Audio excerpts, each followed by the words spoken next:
Hello, everyone, and welcome to the latest episode of MedEd Views, the MedEd News podcast series. I'm Josh Slatko, contributing editor for MedEd News and host of the show. Today we have a very special guest, one of the healthcare communications industry's most prominent leaders, Robin Shapiro. A veteran of nearly 40 years in the advertising business, Robin has served as president of Corbett and later global president and CEO of TBWA World Health. She's also served as chair of the Global Awards Advisory Board and the Cannes Lions Pharma Jury President, as well as co-chair of the Medical Advertising Hall of Fame. Thank you for joining us today, Robin. Appreciate you participating in the show. And let's get right into it. I think the last time we met was at the Manny's back in April. And it would seem that a fair amount of water has gone under the bridge for you since then. So can you just talk about what has changed in your life and career over these last couple of months? Yeah, it's kind of hard to believe that was all this year still. Well, let's see. In about mid-year, I was reflecting upon the fact that I was passing a milestone birthday. I had been with Omnicom for 35 years, wonderful years, and really reflecting on what did I want to do to make an even greater impact with my career, with the work that I do, and always had sort of an entrepreneurial bug. So I decided to take a leap and create a company. And so for the better part of the last few months, I've been talking to clients, marketers, agency leaders, and procurement leaders about a topic that is very near and dear to my heart and that my company is focused on, which is the healthy client agency partnerships of all of our dreams that we're looking to build. That is what I've been up to. I just literally today launched my new company, Way Better Partners. It's been an absolute labor of love. I've done about 50 interviews and I have another 50 to go. And I'm excited to get out there and make an impact. Why this? Why this specific subject, client agency partnerships? Well, first off, it's always been a passion area of mine.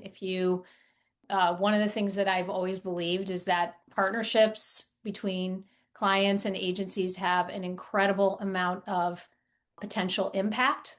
They can, when you have a healthy partnership, you can see the impact of that on the talent. You can see the impact of that on the business results. It's really pretty profound. Unfortunately, a lot of things stand in the way of that. And my goal and my mission is to basically eliminate all the barriers that stand in the way of the healthiest client agency partnerships. Why now? Because especially now, with automation, AI, technology really changing the business as it currently stands, I'm leaning into the human side of things. Obviously, AI and technology can be a huge boost to efficiency and productivity, but it's a time of great change. And I think one thing remains, which is that partnerships are really powerful and they have the potential to change business and to grow business. And I want to help clients, I want to help agencies do that. So on the splash page of your new company, Way Better Partners, it says that your mission is to elevate the way marketers, procurement, and agencies collaborate. What do you think that means in real life on the ground? Yeah. Look, I think I'm one of those believers that I know that procurement team members actually have, certainly they have a mission to be more cost effective, but I also think that great procurement leaders have a mission to help the client and agency dynamics and to make those partnerships more powerful. So I believe that it's a three-way partnership, really. And when you have all three collaborating in the most powerful and productive ways, you get the best results. And that's pure and simple why I believe that the goal is to help elevate how we work together. All right, let's back up a step. You were talking about the evolving state of client agency partnerships in light of the various new technologies that are available out there, AI, automation, data, big data. Can you talk about how tech and all those digital tools have impacted the client agency relationship over these last couple of years and will continue to do so over the next, 5 to 10 years, however far out you want to go? Yeah. Well, it's impacted our business in every possible way. I'm going to start with the positive because that's the way I tend to operate is I think that it has helped agencies in particular really focus their energies on the things that they can do that are driving the greatest value. Because AI is there to assist, hopefully some of those things that are more mundane tasks get better and easier and allow us to focus on the things that can add the highest amount of value to our partnerships. In every aspect of our work, AI has had a major impact. On the side of clients, I think they are asking important questions. How is this going to save me time or money? Tell me exactly what the savings are going to be. And I would love to see that conversation shift into how can we together do things more impactfully and and be more productive and focus on the things that matter most. So I think it's especially going to impact the production slash execution side of things. So agencies that have made a lot of money and a lot of great work doing derivative materials, I mean, that business has fundamentally changed forever. I think it's forcing agencies to really think about what they love and what they want to do and how they want to make money. So that's essentially in a snapshot what's changing and what is going to continue to change over the next few years. So I think we're going to see agencies be reshaped, be rethought. I think we're going to see a lot of new startups that are more strategic consultancy than they are, built to execute a lot of materials. And I think our business is going to go through a huge renaissance and a huge improvement. And I really believe that to my core. So let's talk about money a little bit. You mentioned the question of cost, and so the agency world has had a certain compensation model for a long period of time. And I think that it's not totally out of left field to say that that compensation model may no longer meet the needs and requirements of clients and brands. How does that play into this new company, new philosophy you're developing? How do you see that compensation model changing over the next couple of years? I am hoping and I'm going to be working towards moving the model from being focused on time and materials or inputs, hours, into a place where it's about outcomes, outputs, impact, and things that really are driving the business forward. Look, I think the model is incredibly broken as it currently stands. And, all you have to do is listen to clients complain about scope creep, how all the projects are running over. Agencies spend a lot of time just managing those hours and figuring out, kind of the financials on a daily basis to report. And we're really not doing the things that can add the most value to the business overall. So that model it's overdue for a change. And the great thing is, I think that all sides agree. It's time for a change. I think clients feel like the model's not working for them, although it's much easier to judge an apple against an apple in that time and materials world. I think that agencies are really seeking focus on the things that matter most, the things that can add the most value to their client's business, and that is not counting hours. And I think we're all going to benefit from really rethinking the compensation model. I like to say if you could reorganize your scope, thinking about the things that you're doing that are most valuable, all the way to the things you're doing that are least, let's say, impactful, we should, as agencies, be focused on the top, right? And making the top things that we're doing that are so valuable even more valuable, and quite frankly, being compensated for the value that they are provided. Like an idea has the power to transform the business, and it should be really important and really valuable. And then you have things that are more derivative, and I would almost say disposable content that is not at the same value. So an hour is not an hour, and I think we have to get the model rethought. And I think that's a very important thing that has to happen right alongside agency transformation. So, how do you envision your new venture's role in that transformation? What exactly do you see yourself and your team doing inside this client agency relationship universe? Well, it remains to be seen because this is day one, but I do have one client right now that I'm working with. It's an agency called Moon Rabbit, and I'm working with them on client health initiatives. Just them, not their clients. I'm working with them on ways of working, process, laying out process, and really helping them, elevate their client health to make sure that every partnership is really durable and sustainable. So that's one model. I'll just work right alongside with the agency inside, right? Not client facing. I can envision myself doing the very same thing with marketing teams and with procurement, helping them rethink how they're working with agencies to partner better with agencies, upskilling, working with them on transformation, thinking about the compensation model. And again, I can also see working together hand in hand with an enlightened client and agency partner who are looking at opportunities to make their partnership more impactful. So, lots of scenarios.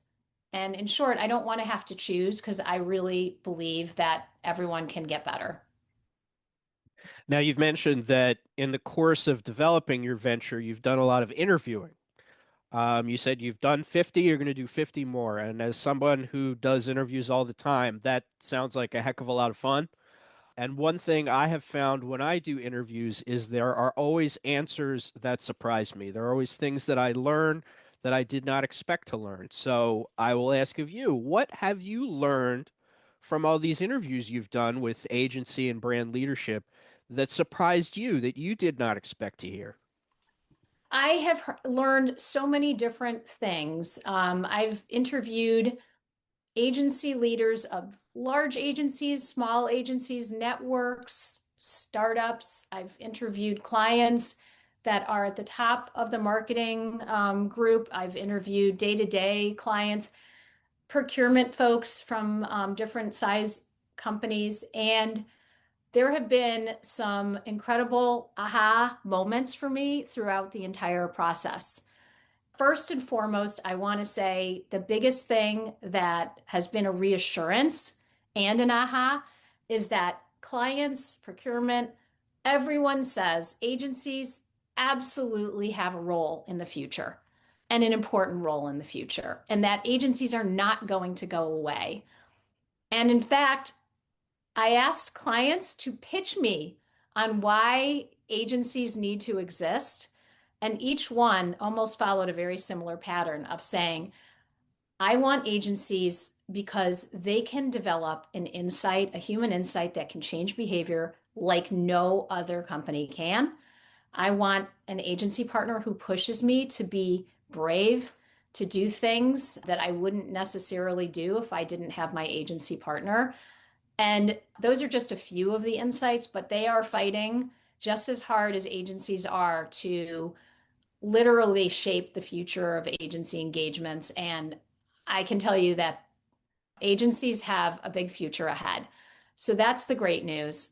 Some surprises, I guess, like one of the things that surprised me when I was talking to my marketing clients is that there is not necessarily always a culture in some of these companies that allows for more, I guess I would say, being really honest about what we don't know. I think many marketers come into marketing from sales in the pharma business, and they aren't really taught a lot of the principles.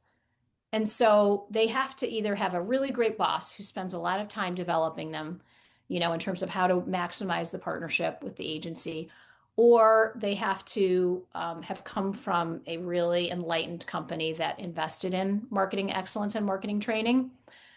But the clients don't always feel comfortable to say they don't know. And so I think we need to, as agencies, always try to develop that partnership where there's a lot of truth telling, where there's a lot of humility, where there's a lot of honesty and safety, quite frankly, psychological safety, because I think we can only get better if we're willing to put ourselves out there. So that was a surprise for me.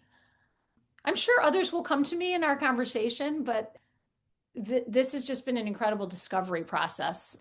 And what I've done with those learnings is that I've taken them and created a custom GPT, and it's only exists in the world of the interviews I've done, which have all been blinded. So all the companies and names and everything have come out. And now it's this incredible repository of knowledge and insights that I've been asking questions to every day. And in fact, if we want to, at some point in this conversation, you can ask it a question and I can summarize its answer. But it's just provided me with so much rich learnings around what can be optimized, how to create turnarounds, what are clients' deepest, darkest fears, all of those things that you can imagine. It's just covering so much ground. You mentioned agency culture, and I know from having read your agency's submissions to the Manny Awards for the last 100 or so years that agency culture is obviously and clearly something that is very significant to you. So let's talk about that a bit. How did that come to pass over your career? When and where and how did this question of agency culture become so critical to you? And what is the value of building agency culture in your view? Such a passion area for me. Well, I was very lucky. Before there was a TBWA World Health, there was a company called Corbett, and Corbett had been around for, 60 years, was legendary agency brand in the world of pharma and healthcare advertising. And the leadership there, Scott Cotherman in particular, really believed that culture was a strategy. It wasn't something that was a fluffy thing. He believed in investing in learning and development, investing in people development. He gave me a lot of opportunity to develop myself. And because of that, I understood innately that when you have a strong culture, it's actually going to allow you to weather the storms and allow you to keep the very best people. So I was very fortunate to grow up in an environment that really respected culture, invested in it. And then when we had to build a culture from the ground up with TBWA World Health, Sharon Callahan, who's another great mentor and my boss for many years, we really decided that culture had to sit at the center of everything we did. And we did work together with the entire employee base to develop the agency values that really remained, to the very last day, which it like inarguably to me was the thing that made our agency special, was the agency values and the way that we lived by them. Be authentic, do good, raise hell. And they became really the bedrock of our company. And it was a part of everything from how we celebrated to how we assessed talent to how we hired for the right people. I think our culture really stood apart from other agency culture and allowed us to, thrive in really tough times. So that's a little bit more about my beliefs. Let's talk a little bit about your journey. You graduated college in the mid 80s, and here you are today, having been president and or CEO of several major pharmaceutical ad agencies. Can you tell me about the inflection points in that pathway? How was it that you found yourself in the pharma world, in the pharma agency world, and in leadership in the pharma agency world? What were the decisions and the pure chances, maybe, that brought you to this place where you are today? Let's start at the beginning. I grew up in an advertising family. Dinner time conversations were about the latest creative idea. My dad was a creative director. My mom was a recruiter. And literally, we talked about ideas. We talked about naming projects. We got assignments, as my brother and I did at the dinner table. I watched my dad lovingly work with his partner for 30 years, which is something that you just don't hear about anymore. But my dad, being a creative director, he worked with, his name is Norm Cantor, worked with his partner, Hank Heckman, forever. I had an incredible role model in my dad and my mom. And it was it felt inevitable that I was going to work in this business because I saw how much my parents loved it. So I went about putting my portfolio together, did my own interviews, and landed myself a job in consumer advertising at a company called Campbell Mithun. And it was at a really weird time in the business where it was at an inflection point where, the internet was coming into existence, direct marketing, but yet the advertising agencies were still so focused on the 30-second commercial. So I decided to make a bold move and I left consumer about 2 years into my career and came to Corbett as a copywriter. And I continued to develop my career at Corbett and, through different twists and turns in my life. I raised a family. I did some really crazy things, like really defined the way that I wanted to lead as a working woman, as a woman creative director. Things like saying I wanted to telecommute because I wanted to have better balance with my family, with my growing, family. Nobody was doing it. I sort of charted the new path for hopefully women in my company, but, even broader than that, just showed what's possible. So I did a lot of things sort of against the grain. I passed up a couple promotions throughout the years because I felt like I wasn't quite ready, but I was never in a race to get to a certain level or a title. I just felt like my goal was to always do great work with great people and really have fun.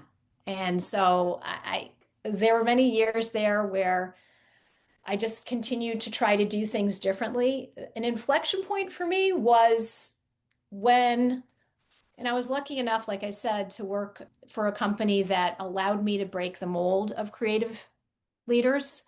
So I worked on an initiative. I went to Omnicom University, which is an incredible program that Omnicom puts on. And they ask you to do an initiative outside of your area of expertise. And I did a training program about how to become a better boss because my theory was nobody was taught how to be a good boss. You just become one day. So I wanted to help others become better bosses. And I did a lot of interviews, exactly the same process, and came up with a training program for the agency, which led to a lot of other training programs and other initiatives that sort of broke out of my creative mold. So suddenly I was feeling like any problem I saw was an idea waiting to happen. And I just continued to work that way until one day when my boss, Scott Cotherman, came to me, said, hey, listen, I'm going to retire and I want you to lead the agency. I felt like I was ready for that opportunity. Not that I had asked for it, but I was ready for it. And that was where I got to transition from being chief creative officer to president. And then from there, obviously got to meet a lot of new Omnicom folks, including Sharon Callahan. Had a great opportunity to come together with her agency, LL&S, and create the best merger that's ever happened, TBWA World Health. That was a real inflection point for me and a leap of faith because we both agreed that there were no good merger stories, but we wanted to create the first good merger story.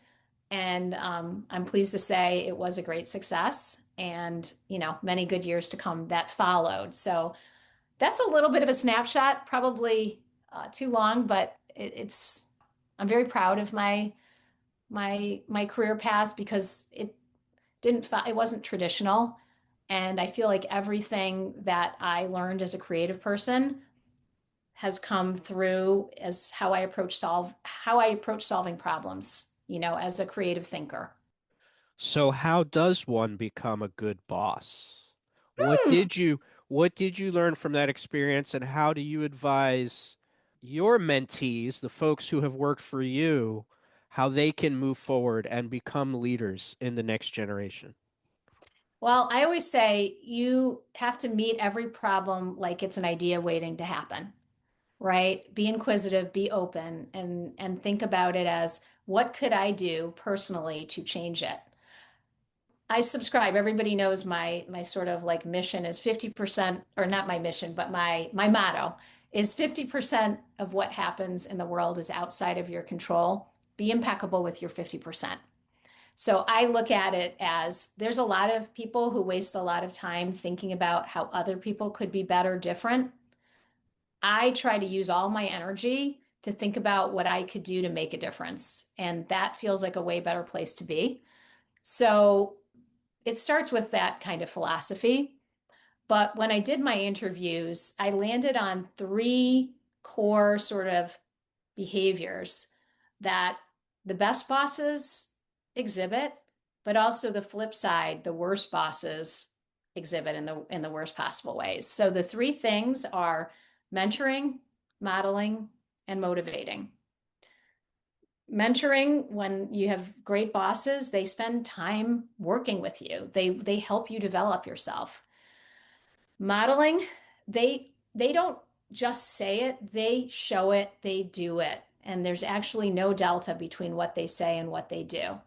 And then motivating, they are a cheerleader. They want to see everybody succeed. Now, if you flip it, you look at the worst bosses, they don't mentor, right? They're just too busy for that. They don't model, they actually show you what not to do, and they don't motivate you. And you know what? There's equal amounts to learn from that kind of boss, but I always prefer to work for one that models all those three in the best possible way. Looking forward in 5 or 10 years' time, what would look like or feel like success for you with way better partners? If Hmm. you find yourself in 2030 or 2035 looking back, what does success for this venture look like to you? It looks like growth. It looks like clients whose business is growing. It looks like agencies whose business is growing. It looks like a growth mindset that we're all more open to what could be, that we all are looking at opportunities for more shared accountability and leading instead of, blaming. It looks like a compensation model that really rewards the transformative nature of the work that we do as agencies. It looks like agencies and clients who have more productive, joyful, and impactful partnerships together. And I hope that I have a lot of business that allows me to hire a lot of great people who also want to go make this happen for their clients and for their agency peers. Like I just want to go out and make a difference and make the world better for everyone. Is there anything else you'd like to discuss that you think our audience ought to hear?